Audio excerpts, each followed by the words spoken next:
कतारच्या रास लाफान industrial city gas प्रकल्पान जाल्ल्या व्हड स्फोटांत 12 भारतीय नागरिकांका आपली जीण गमावची पडल्या जाल्यार हेर जायते जाण गंभीर जखमी झाल्यात अशी माहिती परराष्ट्र मंत्रालयाचे प्रवक्ते रणधीर जयस्वाल हांणी दिली आहे.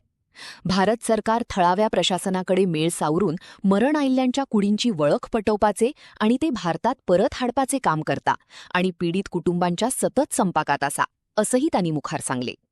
Very unfortunate deaths of 12 Indian nationals. Several others also died of other nationalities, but we lost 12 of our nationals in the tragedy in Ras Laffan gas field where an explosion happened. Several other people have also been injured. I am told that some 66 people are injured across nationalities. We don't know exactly how many of them are Indian nationals, but all those people who are injured are safe. We are talking to the local authorities for the identification of the mortal remains, as also for the transportation of mortal remains to India.